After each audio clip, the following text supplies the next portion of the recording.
Jabba the Hutt's reign across Tatooine and the criminal empire in the Outer Rim has granted him access to an incredible variety of diverse resources, from which he is able to run his criminal empire. He employed the most reputable and well-known bounty hunters in the known galaxy to his cause, and had in his grip many of his favorite ways to carry out executions, one of his favorite pastimes in fact. Jabba would feed traitors and thieves to his Rancor Patissa on the regular, and could sentence executions at the hands of virtually any known bounty hunter from across the galaxy. But perhaps one of his favorite means of execution was the Sarlacc pit. Located in the heart of the Dune Sea, Jabba would routinely carry prisoners to the maw of the mighty Sarlacc and feed his victims to the beast. While translating for Jabba, C-3PO states that the victims are dissolved over the course of 1,000 years, much to Jabba's enjoyment as he escorted Luke Skywalker and Han Solo to their deaths. But what exactly was a Sarlacc? Where do they come from? And what role do they actually play in the ecosystem of Tatooine? And especially after its resurgence in the Book of Boba Fett, what exactly do we know about the famed creature of legend, the most feared animal on all of Tatooine? Welcome, weary acolytes of the galaxy, as today we'll explore just that. Before we begin though, according to our analytics, a lot of you guys that watch the channel haven't actually subscribed yet, so if you've been enjoying the content and want to stay up to date with all Star Wars lore, consider force crushing that subscribe button. Now, let's continue. Sarlaccs are incredibly old creatures with a longevity beyond most known other living beings in the Star Wars canon,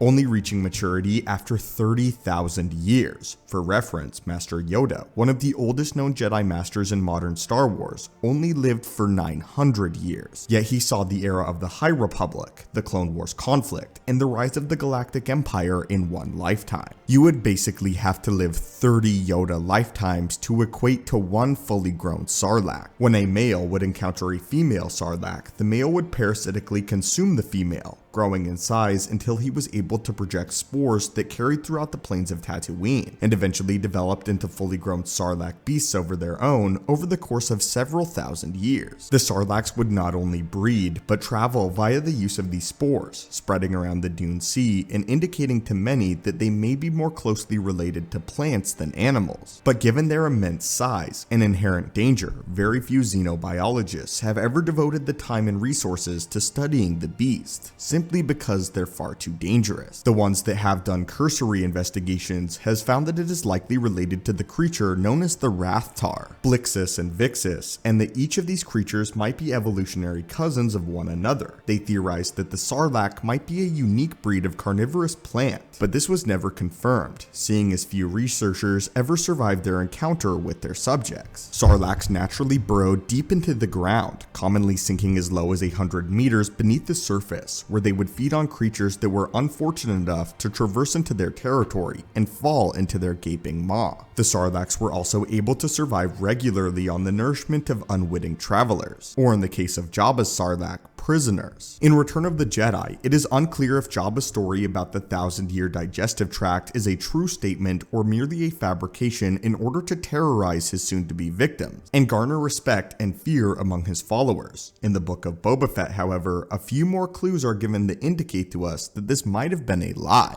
When returning to the Sarlacc pit in search of his armor, Fennec Shand tells Boba Fett that his armor would have likely dissolved in the time since he has been gone, the course of several years at this point, to which he replies that Beskar would not have been broken down that easily. This seems to indicate that it isn't the Sarlacc's stomach acids that are responsible for the survival of his armor, but the specialized Beskar plating that it is made of. If most types of armor would have been dissolved within a matter of weeks, then it stands to reason that most forms of flesh, scale, and other types of skin and bone would be digested relatively quickly, seemingly calling Jabba out for this lie. The main reason that Jabba most likely fabricated this story was simply to garner respect and spread fear of his empire among his followers, and those who would seek to cross him. Jabba's favorite Sarlacc, and the one to which he intended to feed Luke and Han, lived in the Great Pit of Carkoon, where Jabba would venture regularly in order to feed his victims to the mighty beast. A Sarlacc's biology was particularly intriguing, as they could grow to roughly 100 meters in height, and some would exceed this size. Sarlaccs had multiple appendages that resembled a bizarre cross between its arms and its tails that would burrow into the surrounding sand and reach out. Their multiple stomachs would divide their prey, which which they tended to swallow whole, and many of their victims would remain alive for several minutes or more before eventually dying by way of suffocation, or the acidity within the monster's stomach. If a victim attempted to climb their way to freedom, they would find that there were several pronged teeth that made it virtually impossible to escape. In the Book of Boba Fett, it is the bounty hunter's advanced gadgetry and the protection of his Beskar armor that allowed him to claw his way back to the surface of the Dune Sea. Though this thoroughly exhausted him, and the acid severely damaged his body to a degree that it took him several prolonged uses of a Bacta tank to fully rejuvenate him to his former glory. While the Sarlaccs were incredibly large and dangerous environmental hazards across the sands of Tatooine, they were largely immobile and could not move easily. However, it was possible. This led many to once again claim that it might have been a type of plant rather than a creature or an animal. On top of this, despite their immense stature and threat level, they were not the top of their food chain and were often preyed on by the Krayt dragon. Despite being the most feared and dangerous, Krayt dragons would actually eat Sarlaccs, just showing truly how dangerous the sands of Tatooine were to the uninitiated. Though the main Sarlacc that we see throughout Return of the Jedi in the Book of Boba Fett is now dead, courtesy of a seismic charge deployed by the Slave One, this is far from the only Sarlacc to roam the deserts of Tatooine, and it's likely only a matter of time before another one surfaces elsewhere on the desert world. But anyway, my friends, what do you think of the Sarlacc pit? And would you like to see more Sarlaccs on the big screen in the coming years of Star Wars? And if so, from a storytelling point of view, how would you like to see these creatures utilized moving forward?